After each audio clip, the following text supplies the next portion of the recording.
Good morning everyone. I'm just doing a little video of the chat that I have with the parents when they come out to Muddy Munchkins. Some of you probably remember that I talk really fast and may not have picked everything out of what I was saying, and also some of you aren't able to make it out here, so hopefully you'll find this quite useful. I'm just going to show you a little bit of the site, and then I'm going to talk about all the housekeeping stuff about Muddy Munchkins and some of the things that we do and why we do them. So this is the main building that we use as a little bit of a base.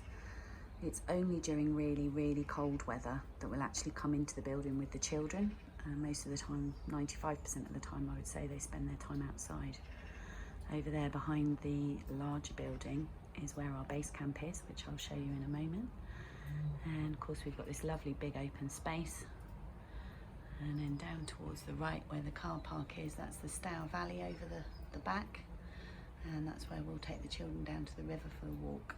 Now the tree line that you can see running around the back of the guide site here is actually a medieval fort and ironworks. So there's like a mound, a bit like Badbury Rings, and this is where a lot of the children will get to do their explorations of the forest and the woodland. There's a ditch, there are big slopes, there's lots of foliage at this time of year obviously. Over there you can see our bug hotels. These were started by the guides, and actually we've just carried on adding bits and pieces to them. Lots and lots of lovely interesting wildlife in there.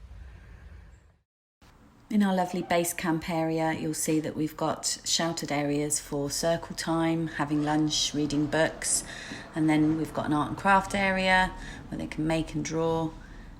The den building's always really popular, and we've also got the campfire, which I think some of you saw.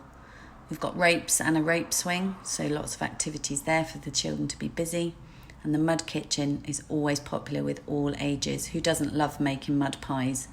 Your children are not going to come home clean, especially once we've got them scrabbling up and down the slopes, walking through the forest and going down towards the river. Obviously everything's risk assessed.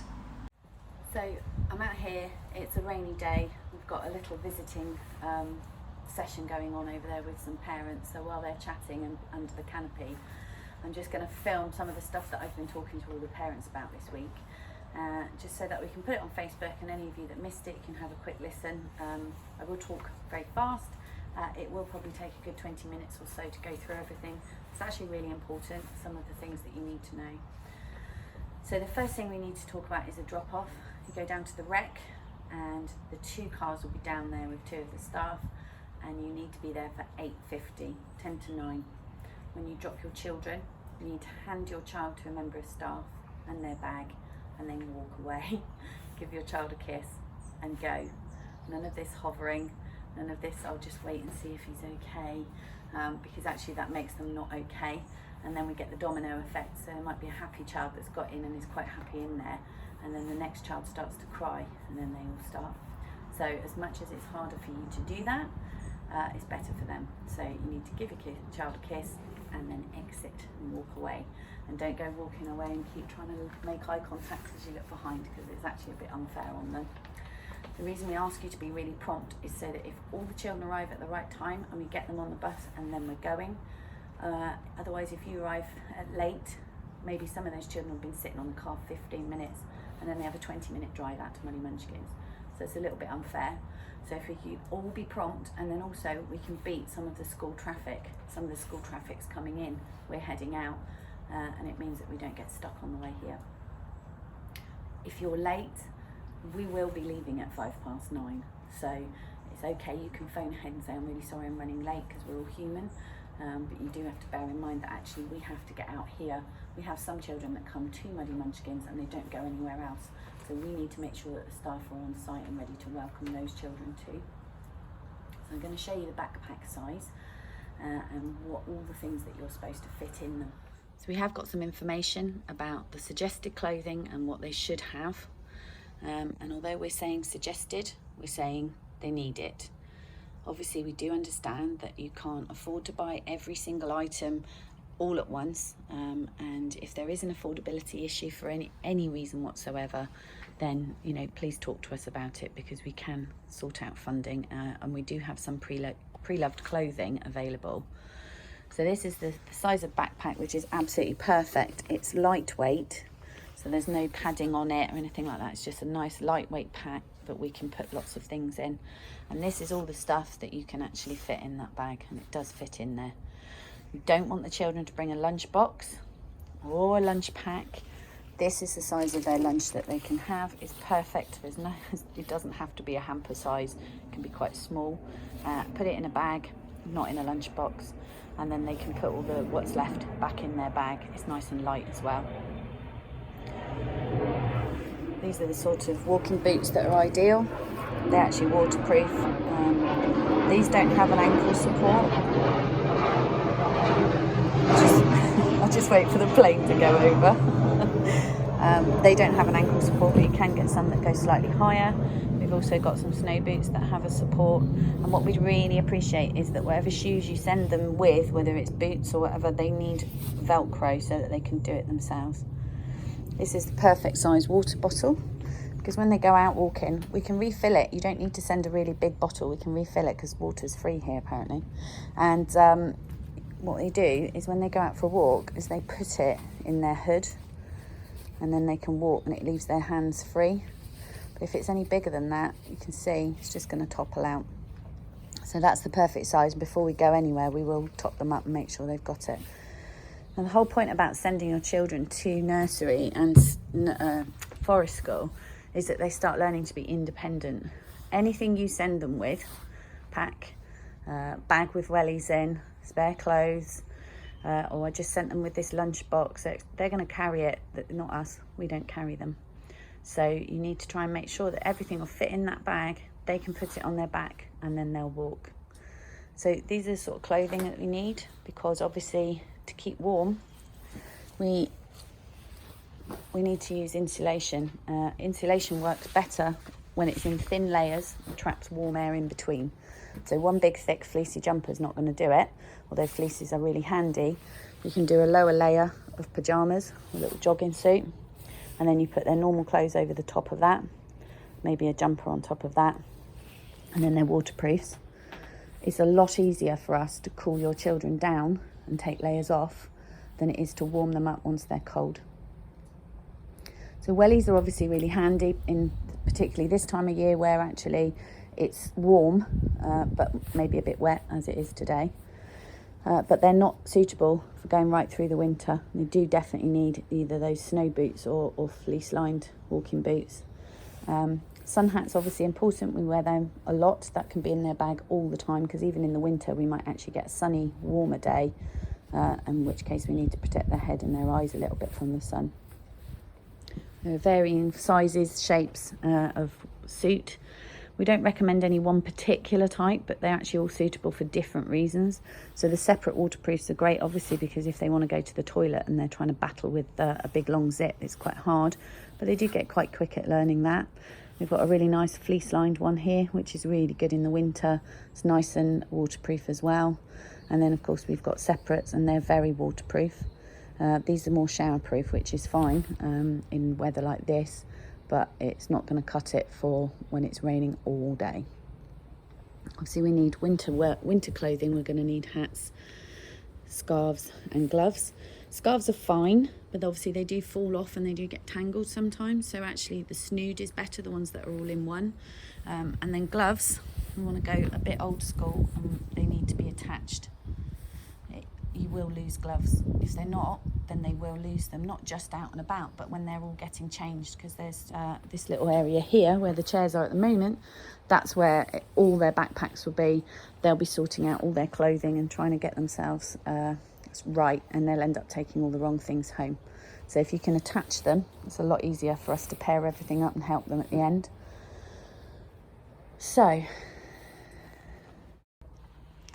if you pop a full change of clothing in a bag for them, and that goes in their rucksack. If the rucksack gets wet because we're out and about in the rain, then the dry clothes still stay dry, and then obviously we'll get them changed, or they'll change themselves, and then everything will come home for washing. So if you can put it inside the bag, inside the rucksack, that would be perfect. We already talked about the size of the lunch. Obviously we've got waterproofs there that they can have. So that all fits in that one bag. So one thing that you will get given is a tag with the kit list on it, summer and winter. It's also got their name on, and you can stick it on their rucksack so that we don't have 10 rucksacks that all look the same, that we can actually differentiate a little bit. But then what you can do is when you've taken everything out, when they come home and washed it and, you know, clean things and whatever, is make sure that you put it all back in, because it's quite common that they often come without a pair of waterproofs or their coat or whatever. And whilst we have spares, we don't have 10 spares. We don't have stuff for every child. And obviously they need dry clothes. So a couple of things that I didn't mention in the videos earlier. You'll already have been told that we need you to send the children in long sleeves and long trousers. And believe it or not, this is a battle that we still have with parents, even after they've been coming for a year, because as soon as the weather warms up, they think, oh, well, I'll send them in shorts and t-shirt. But even in the summer, even when it's warm, they have to wear long sleeves and they have to wear long trousers, especially at this time of year. There's lots of nettles, brambles, insects. This is a really busy time of year out in the forest and out on the field. So we need to keep them as protected as possible. Send them in long sleeves. They can be thin long sleeve t-shirts. When it's really hot, we stay under the canopy of the woods and the trees. So it's quite cool under there, so they won't feel the heat. They'll actually be more comfortable, and we're protecting them by giving them coverage. So there are ticks out there in the forest and out on the field. It's tick season at the moment, and yeah, we do get some ticks sometimes, but the more covered they are, the better it is. So we ask you to also put their sun cream on in the morning. Even once you get into the winter, maybe put some on their face, because we do still get some days where it's really strong. And if you could spray them with insect repellent on their clothes, you don't have to put it on their skin. It can be quite, it's quite chemical. So you don't want to be putting it on their skin. They're already covered. It's literally just their face and their hands really that are out. And if you give them a nice spray over their clothes with their insect repellent, then that kind of keeps most things at bay. When they come home, every day they're going to be filthy or dusty or muddy or all three of the above. So give them the bath that you would normally do, and just check them over, make sure they haven't picked up a little tick somewhere. We can give you advice on how to remove them. There's lots of information out on the internet anyway, and then you just keep an eye on them. We're very lucky, touch wood, we haven't had any instances of people getting Lyme's disease. It's quite low to moderate in our area, so because we're quite vigilant with it, hopefully everything's okay. So I didn't mention about having dry shoes in their clothing. It can be just a pair of trainers, as long as they've got a pair of dry shoes to put on at the end of the day, because even if they wear wellies, if they splash in puddles, water goes inside the wellies. So yeah, dry shoes for them to put on so that we can get them in the car and they come home and they're still warm when we get back to the setting. And then finally, one of the reasons that you're going to send your children to us is so that they can experience things that they maybe don't have the time to do with you guys, or you know, you live in town, you might not have transport to get out and about. Being outdoors is so important for children. They're animals. They are like, we're all mammals and we need to be outside. So it's an inherent need in children. They get freedom. They get the chance to run around and make noise, which is something they don't really get an awful lot of chance to do at home. And their language develops better. Their confidence will actually soar. Their self-esteem will be higher. We're going to give them the opportunity to investigate and explore and experiment and do stuff over and over and over again. They're going to learn that it's okay to get it wrong. They're also going to be learning to risk assess, which they do anyway. Children do that. We're going to give them that opportunity. So we will look after them and they will be safe, but you have to do your part and make sure that they come with all the right clothing, all the right equipment, and then we'll do the rest. If you've got any questions whatsoever, please contact us at the setting, and you know, by email. We're more than happy to answer any questions that you may have. And if, again, I've mentioned it earlier, if you've got any affordability issues or there's a problem getting all the kit, please speak to us. And hopefully your kids are going to have an absolute ball this year. So as you can see, it's not a glamorous job working in the forest, but we had a great time this week introducing the parents to it all. So thank you very much for listening.